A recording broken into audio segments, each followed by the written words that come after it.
अस्सलाम वालेकुम dear student. आज हमने 10th क्लास की जो केमिस्ट्री है इसका चैप्टर नंबर 16 इलेक्ट्रोकेमिस्ट्री का लेक्चर नंबर 8, जिसके अंदर जिस चीज के बारे में आज हमने पढ़ना है वो है गैल्वेनिक सेल, वोलेटिक सेल, या इसको बेटा आपने डैनियल सेल कहते हैं। ये सेल क्या होगा, बहुत मजे का ये सेल है। इसके अंदर क्या होगा, एक केमिकल रिएक्शन होगा, यानी केमिकल एनर्जी। ये जो केमिकल एनर्जी होगी it can be change into electrical energy. Chemical energy को बेटा इलेक्ट्रिकल एनर्जी में तब्दील किया जाता है। इलेक्ट्रिकल एनर्जी से क्या मुराद है, ये जो दुनिया रोशन हो गई है, ये जो बल्ब रोशन हो रहे हैं, ये जो आपको लाइट्स नजर आ रही है, लाइट की वजह जो बनते हैं वो यही सेल बनते हैं, यहीं से लाइट की इजाद होती है। तो इसकी कहानी कुछ यूं है कि सबसे पहले गैल्वेनिक ने सोचा कि दुनिया के अंदर रोशनी होनी चाहिए, सूरज की तरह रात को भी रोशनी होनी चाहिए। तो गैल्वेनिक ने इसके ऊपर थोड़ा सा काम किया। फिर इनका जो बकिया काम था वो वोलेटिक ने कहा, जो हमारा मॉडर्न बल्ब है किसने तैयार किया, बिजली ने किसने दरियाफ्त की, तो हम कहते हैं वोल्टा ने दरियाफ्त की। पहली बैटरी किसने बनाई, वोल्टा ने बनाई, तो वोलेटिक सेल इसके नाम से बना। फिर इसको मजीद मॉडिफाइड किया गया, तो आजकल इसे हमने डैनियल सेल कहते हैं। इसकी डेफिनेशन आपने याद कर लेनी है, a cell in which chemical energy can be change into electrical energy. यानी कोई केमिकल प्रोसेस आप कराएंगे और इसके बाद एक इलेक्ट्रिकल बिजली पैदा होगी, करंट पैदा होगा, तो इस चीज को बेटा आपने कहना है कि ये डैनियल या गैल्वेनिक सेल है। हमारे कोर्स के अंदर इसे दो नाम दिए गए हैं, गैल्वेनिक और डैनियल सेल। अब इसकी कहानी कुछ यूं है कि आपने इससे पहले इलेक्ट्रोलिसिस पढ़ा, पहले 7 लेक्चर जो है वो इलेक्ट्रोलिसिस के बारे में है। इलेक्ट्रोलाइसिस या इलेक्ट्रोलिसिस क्या थी कि ये हमारे पास बेटा एक बर्तन था, ये एक बर्तन था, इसे आपने इलेक्ट्रोलाइटिक सेल कहते हैं। इसके अंदर क्या थे, 2 इलेक्ट्रोड लगे हुए थे, एक के ऊपर पॉजिटिव चार्ज था, एक के ऊपर क्या था, नेगेटिव चार्ज। तो आप क्या करते थे, बाहर से इसे डीसी करंट देते थे, बिजली देते थे। जब बिजली इन इलेक्ट्रोड के जरिए अंदर जाती थी तो इसके अंदर क्या मौजूद था, एक इलेक्ट्रोलाइट था। इलेक्ट्रोलाइट क्या होता है, ये एक साल्ट होता है। फॉर एग्जाम्पल इसके अंदर सोडियम क्लोराइड का पिघला हुआ सोल्यूशन था, तो ये जो सोडियम आयन है ये कैथोड की तरफ चला जाता था, और ये जो क्लोराइड आयन है ये एनोड की तरफ चला जाता था। तो इलेक्ट्रोलिसिस में आप किसी चीज के अंदर करंट डालते हैं तो उसके अंदर फिर एक केमिकल रिएक्शन होगा, और फिर एक तरफ बेटा पॉजिटिव वाला जो एनाइन होता है वो कैथोड की तरफ चला जाएगा, और नेगेटिव वाला जो पॉजिटिव वाला जो कैटाइन होता है वो नेगेटिव की तरफ कैथोड की तरफ चला जाएगा, और नेगेटिव वाला जो एनाइन होता है वो बेटा पॉजिटिव प्लेट एनोड की तरफ चला जाता था। इसको आप कहते हैं इलेक्ट्रोलिसिस। तो क्या था कि इलेक्ट्रोलिसिस यूज इलेक्ट्रिसिटी, यहाँ पे करंट यूज किया जाता था to force oxidation and reduction, ताकि ऑक्सीडेशन और रिडक्शन का अमल हो सके। यानी सोडियम की जो एनोड पे होती थी वो रिडक्शन होती थी, सोडियम जो था वो बेटा कैथोड की तरफ चला जाता था तो इसकी रिडक्शन होती थी, और क्लोराइड आयन जो था वो बच्चों हमारे पास जो है एनोड की तरफ जाता था, इसकी क्या होती थी, रिडक्शन होती थी। तो बिजली को यूज करके ऑक्सीडेशन और रिडक्शन का काम किया जाता था। इसके अंदर आप क्या करते थे, आयनिक कंपाउंड लेते थे। वो जो आयनिक कंपाउंड था या मोल्टन स्टेट के अंदर था यानी पिघला हुआ था, या फ्यूज था, या उसका बेटा एक्वस सोल्यूशन लिया जाता था। अब हम इसका रिवर्स पढ़ रहे हैं। रिवर्स क्या था कि अब केमिकल रिएक्शन होगा और इसके नतीजे में बिजली पैदा होगी, वो इसका रिवर्स होगा। ऑक्सीडेशन और रिडक्शन उसके अंदर भी होगी लेकिन अब रिवर्स हो जाएगा। The reverse process can also occur A spontaneous redox reaction. अब खुद ब खुद एक रिडॉक्स रिएक्शन होगा, ऐसा रिएक्शन होगा जिसमें बेटा ऑक्सीडेशन भी होगी और रिडक्शन भी होगी, और इसके बाद वो क्या पैदा करेगा, इलेक्ट्रिक करंट पैदा करेगा, बिजली पैदा करेगा। तो अब हम उस चीज के बारे में पढ़ना चाहते हैं जो कि इलेक्ट्रोलिसिस का उलट होगा। अब बेटा इसकी पहली एग्जांपल देखें, ये डायरेक्ट रिएक्शन करवाया जा रहा है। जब पहली दफा सेल को बनाया गया तो ये रिएक्शन किया गया। तो इसमें क्या करते हैं, उन्होंने जिंक की एक प्लेट ले ली। ये जो सब्ज रंग की बेटा आपको प्लेट नजर आ रही है, ये यहाँ पे सारे जिंक एटम है, यानी ये सारे के सारे जिंक एटम है, न्यूट्रल प्लेट है, जिंक एटम की एक प्लेट बनी हुई है। और ये जो सोल्यूशन है बेटा ये कॉपर सल्फेट का है। इस सोल्यूशन के अंदर ये जो कॉपर आयन है और सल्फेट आयन है, यानी ये कॉपर सल्फेट जो होगा सोल्यूशन के अंदर ब्रेकअप हुआ है अपने आयंस के अंदर। इसके अंदर सोल्यूशन के अंदर क्या चीज मौजूद है, कॉपर आयन मौजूद है, और क्या चीज मौजूद है बेटा, सल्फेट आयन मौजूद है। अब इस रॉड को डिप कर दिया गया, किसके अंदर डिप किया गया, कॉपर सल्फेट के सोल्यूशन के अंदर। ये जो कॉपर सल्फेट का सोल्यूशन होता है ये ब्लू कलर का होगा, नीले रंग का होगा।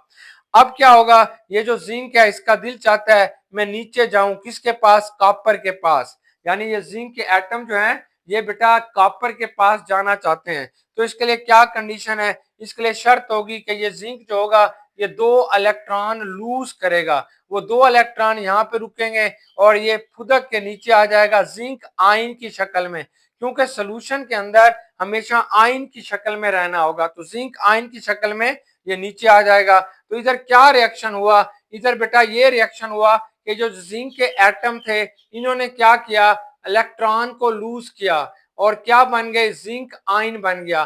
पहले ये सॉलिड था, अब ये एक्वस हो गया, ये 2 इलेक्ट्रॉन इसने बेटा छोड़ दिए और ये नीचे आ जाता है।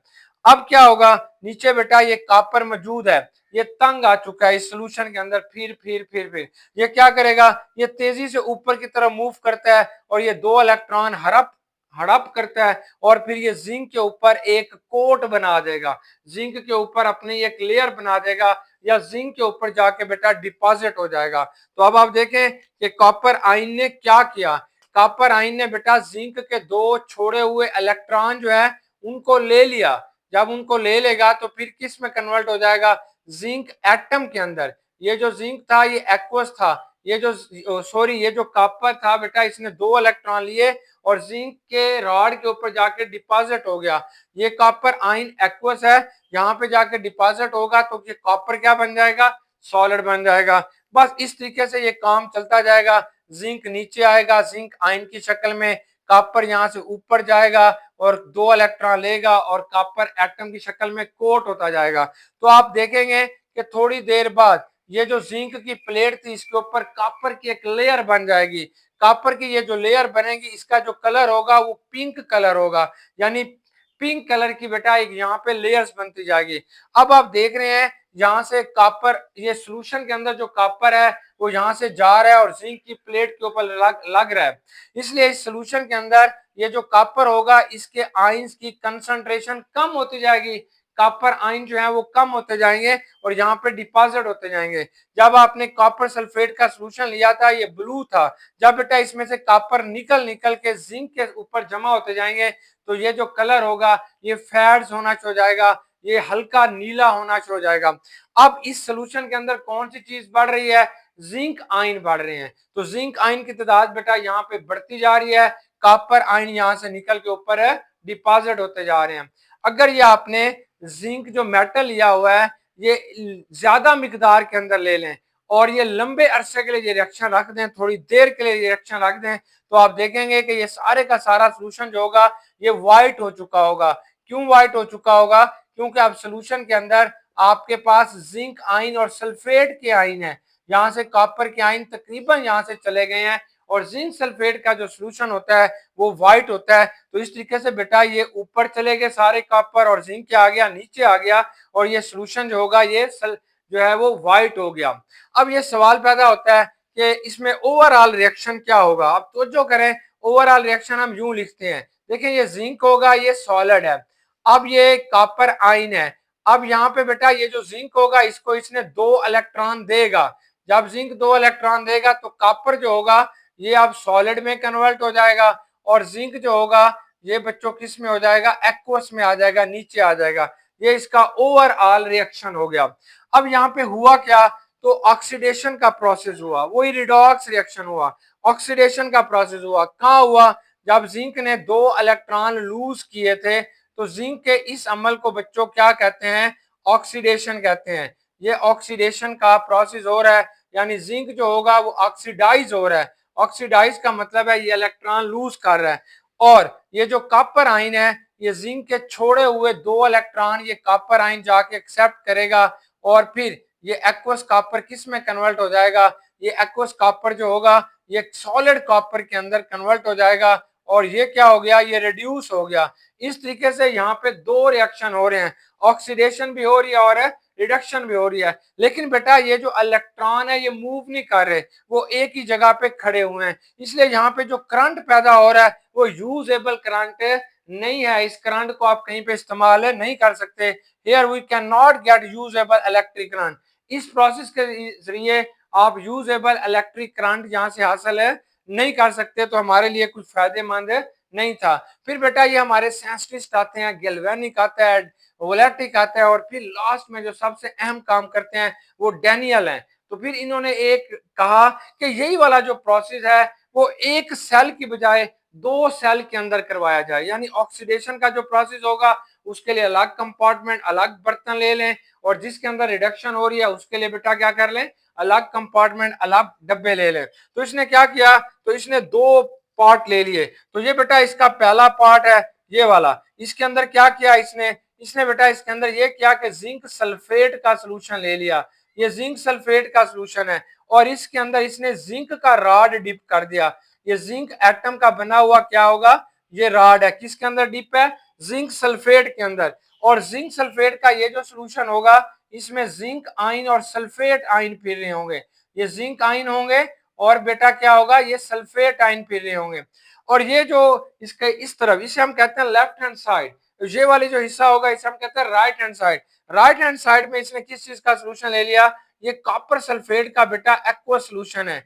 यहाँ पे क्या होगा, कॉपर आयन होंगे और सल्फेट आयन होंगे, कॉपर आयन होंगे और सल्फेट आयन होंगे। ये जो रॉड इसके अंदर डिप किया गया है ये बेटा कॉपर इलेक्ट्रोड है, सिर्फ कॉपर का बना हुआ रॉड है। अब इसने क्या किया कि इसी प्रोसेस को थोड़ा बढ़ा दिया, दो अलग अलग इसने सेल ले लिए। एक सेल के अंदर इसने जिंक सल्फेट का सोल्यूशन डाल दिया, यानी जिंक सल्फेट इलेक्ट्रोलाइट है, जिंक का रॉड इसके अंदर डिप कर दिया। और दूसरे के अंदर बेटा इसने कॉपर सल्फेट का सोल्यूशन डाल दिया और कॉपर का रॉड इसके अंदर डिप कर दिया। और इनके दरमियान में ये एक बड़ी काम की चीज लगा दी है, इसको हम साल्ट ब्रिज कहते हैं, साल्ट ब्रिज।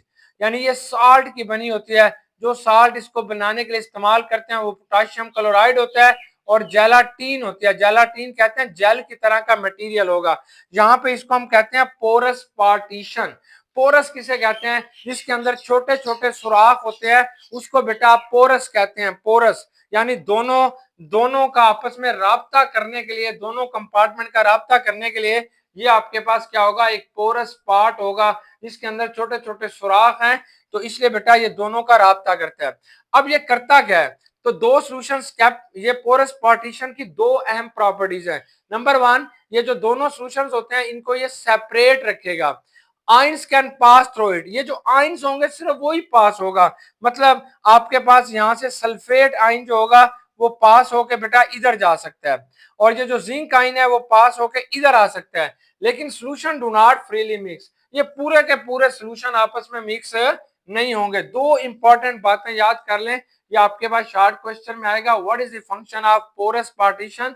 तो आप कहेंगे ion can pass through it. ये देखिए मैंने पोरस बनाया हुआ है, छोटे छोटे सुराख रखे हुए हैं, तो आयंस जो होते हैं वो डिफ्यूज करके एक तरफ से दूसरी तरफ चले जाएंगे, लेकिन टोटल जो सोल्यूशन होगा वो आपस में मिक्स नहीं होगा जैसे यहाँ पे है। अब काम क्या होना है, वही काम होना है जो यहाँ पे हुआ है, लेकिन थोड़ा अलग अलग होना है।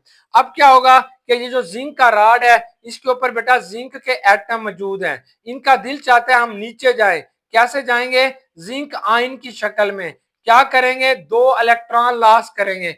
अब ये इलेक्ट्रॉन यहाँ पे नहीं रुके रहेंगे बल्कि ये एक मीटर में जाएंगे, इसको आपने गैल्वेनोमीटर कहते हैं। गैल्वेनोमीटर वो होता है जो करंट को मेजर करता है, कितना करंट इसने पैदा किया। तो बेटा ये करंट आएगा, फिर ये वाले दोनों इलेक्ट्रॉन यहाँ से होते हुए ये आपके पास किस इलेक्ट्रोड के पास चले जाएंगे, कॉपर इलेक्ट्रोड के पास चले जाएंगे। अब जिंक एक और आया, उसने दो इलेक्ट्रॉन खारिज किए। अब नोड पे कौन सा प्रोसेस हो रहा है वो आपने देख लिया, वही पुराना प्रोसेस है कि जिंक था ये सॉलिड है यहाँ पे मौजूद है। इसने क्या किया भाई, इसने दो इलेक्ट्रॉन लॉस किए। जब इसने इलेक्ट्रॉन लॉस किए तो वो किधर चले गए, गैल्वेनोमीटर में, और वो इलेक्ट्रॉन गैल्वेनोमीटर में चले गए। और ये जिंक यहाँ पे अब नहीं रह सकता क्योंकि यहाँ पे न्यूट्रल एटम रहते हैं। कहाँ रहेगा, इसे सोल्यूशन में आना होगा, तो ये नीचे एक्वा सोल्यूशन के अंदर चला गया। वो इलेक्ट्रॉन बेटा इस इलेक्ट्रोड के पास आ गए। अब इस इलेक्ट्रोड के पास यहाँ पे जो सोल्यूशन है इसके अंदर कॉपर जो है वो आयन की शक्ल में मौजूद है, कॉपर आयन और सल्फेट आयन है।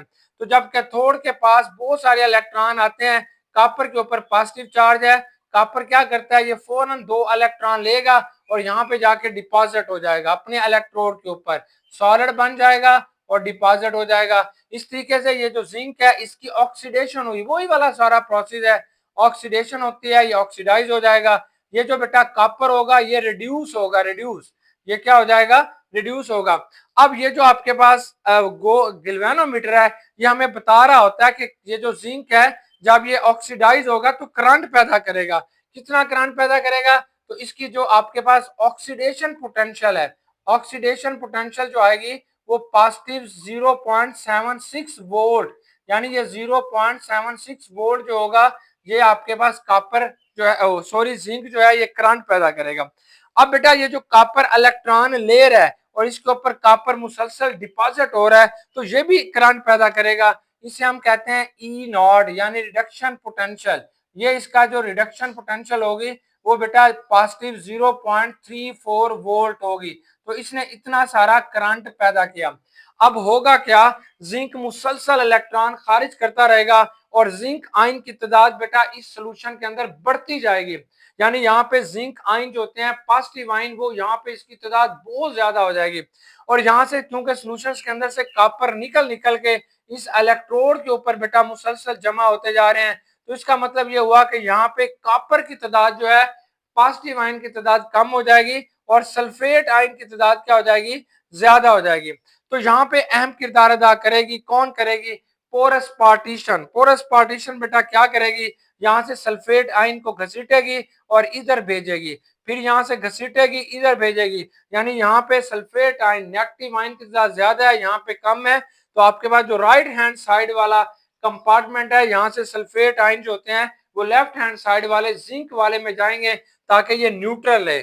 पोरस पार्टीशन का सबसे अहम काम ये होता है कि ये चार्ज अकेमुलेशन नहीं होने देती, किसी एक तरफ ज्यादा चार्ज जमा नहीं होने देती, ये उठाती है और इस तरफ इसको भेजती रहती है। अब ओवरऑल रिएक्शन क्या होगा? यही बेटा ओवरऑल रिएक्शन होगा कि जिंक ने इलेक्ट्रॉन देने हैं। ये जिंक जो होगा, ये इक्वेशन आपको ऐसे बता रही है ये न्यूट्रल है। अब इसे आपने कॉपर के साथ पॉजिटिव 2 लिखा, इसका मतलब ये होता है ये जिंक इसे इलेक्ट्रॉन दे रहा है। अगर इस पे पॉजिटिव 2 है, इस पे कुछ नहीं है, तो बेटा ये जिंक इसे इलेक्ट्रॉन है दे रहा है। तो क्या होगा? ये कॉपर जो होगा ये सॉलिड में कन्वर्ट हो रहा है और जिंक क्या होगा? ये एक्वा सोल्यूशन में जा रहा है, आयन की शक्ल में जा रहा है। ये ओवरऑल रिएक्शन है। तो यहाँ पे इनकी जो इलेक्ट्रोड पोटेंशियल की वैल्यू मालूम की गई, आखिर ये कितना सेल वोल्टेज, कितना करंट पैदा करते हैं, तो इसे हम कहते हैं ई नॉट, यानी सेल वोल्टेज कितनी आ गई? ई नॉट बेटा आप लिखेंगे ऑक्सीडेशन। ये ऑक्सीडेशन में कितनी आपके पास इलेक्ट्रिक करंट पैदा होता है, प्लस बच्चों ई नॉट किस में पैदा होगा? रिडक्शन के अंदर। रिडक्शन के अंदर ये करंट कितना पैदा होता है, दोनों को आपने जमा कर लेना है। कितना होगा? पॉजिटिव 0.76 वोल्ट है, पॉजिटिव 0.34 वोल्ट है। दोनों को अगर आप जमा करते हैं that is equal to positive 1.10 volt. तो इन दोनों के इस रिएक्शन के जरिए बेटा एक शरिया 10 वोल्ट जो है वो यहाँ पे इलेक्ट्रिक करंट जो होगा वो पैदा हो जाएगा। अब हमारे पास ना यहाँ पे क्विक चेक दी गई है कि कंपेयर दी इलेक्ट्रोलाइटिक सेल को और वोलेटिक सेल को कंपेयर करना है। तो ये बेटा आपके पास क्या होगी? Quick check. Quick check, quick check है, क्विक चेक है। क्विक चेक के अंदर पहला सवाल ये है कि कंपेयर दी इलेक्ट्रोलाइटिक सेल, कि आपने इलेक्ट्रोलाइटिक सेल को कंपेयर करना है किसके साथ? ये गैल्वेनिक सेल के साथ। तो आप जानते हैं दोनों में उलट काम होगा, यानी इलेक्ट्रोलाइटिक सेल वो होगा जिसमें आपने इलेक्ट्रिक करंट देंगे और केमिकल रिएक्शन होगा। गैल्वेनिक सेल वो होगा जिसमें एक रिडॉक्स स्पॉन्टेनियस खुद ब खुद एक जो है वो ऑक्सीडेशन और रिडक्शन का रिएक्शन होगा और इसके नतीजे में इलेक्ट्रिक करंट पैदा हो रहा होगा। तो आपने इसे बेटा गैल्वेनिक सेल कहते हैं। तो गैल्वेनिक सेल क्या होगा? ये आपके पास इसकी डेफिनेशन आती है, ये सेल इन विच स्पॉन्टेनियस, ये कैसा सेल होगा जिसमें स्पॉन्टेनियस रिडॉक्स रिएक्शन अक्कर, खुद ब खुद एक रिएक्शन होगा टू प्रोड्यूस इलेक्ट्रिक करंट, ताकि वो इलेक्ट्रिक करंट पैदा करे। इस कॉल्ड डैनियल सेल और galvanic cell. It consist of 2 half cell, इसके 2 हाफ सेल होंगे। Each cell undergo half reaction, हर एक सेल के अंदर बेटा हाफ रिएक्शन होगा, यानी ऑक्सीडेशन हाफ रिएक्शन एक तरफ होगा, रिडक्शन हाफ रिएक्शन बेटा एक तरफ होगा। आपने जिंक प्लेट को जिंक सल्फेट के एक्वा सोल्यूशन में डिप करते हैं और कॉपर प्लेट को बेटा कॉपर सल्फेट के सोल्यूशन में क्या करते हैं? डिप करते हैं।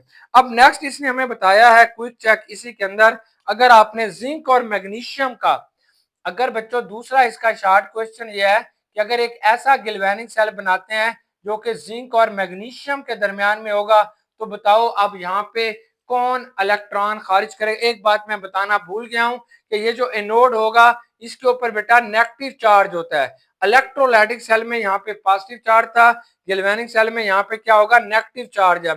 इस बात को जाहिर करता है कि यहाँ पे बहुत सारे नेगेटिव चार्ज आ जाते हैं। और ये जो कैथोड होगा इसके ऊपर कौन सा होगा, पॉजिटिव चार्ज होगा, क्योंकि यहाँ पे कॉपर आयन बहुत सारे डिपॉजिट हो रहे हैं। अब बेटा ये आपको बताएगा कि ये जो जिंक और मैग्नीशियम है इनमें से एनोड का काम कौन करेगा। जो मोर रिएक्टिव होगा वो इलेक्ट्रॉन देगा। अगर आपने जिंक और मैग्नीशियम का बेटा सेल बनाना चाहते हैं तो इस केस के अंदर मैग्नीशियम की बच्चों ऑक्सीडेशन होगी। मैग्नीशियम क्या करेगा, मैग्नीशियम इलेक्ट्रॉन लॉस करेगा। जिंक क्या, इसकी ऑक्सीडेशन होगी। जिंक क्या करेगा, यही दो इलेक्ट्रॉन बच्चों एक्सेप्ट करेगा। तो जिंक की क्या होगी, रिडक्शन होगी, रिडक्शन। तो ओवरऑल इसका रिएक्शन क्या होगा, तो ओवरऑल रिएक्शन बेटा ये होगा, ये मैग्नीशियम होगा प्लस बच्चों ये जिंक आयन होगा। अब मैग्नीशियम इलेक्ट्रॉन देगा तो ये एक्वस बन जाएगा, और जिंक इलेक्ट्रॉन लेगा तो ये क्या बन जाएगा, सॉलिड बन जाएगा। यानी आपने देखना ये होता है इसके अंदर कि कौन इलेक्ट्रॉन देगा कौन इलेक्ट्रॉन लेगा।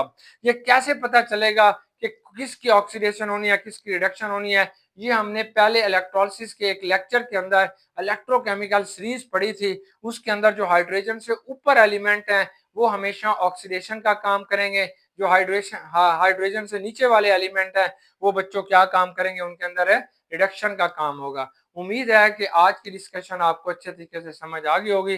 बेस्ट विशेष, गुड लक बेटा, इसका स्क्रीनशॉट आप ले लें। बेस्ट विशेष, अल्लाह हाफिज।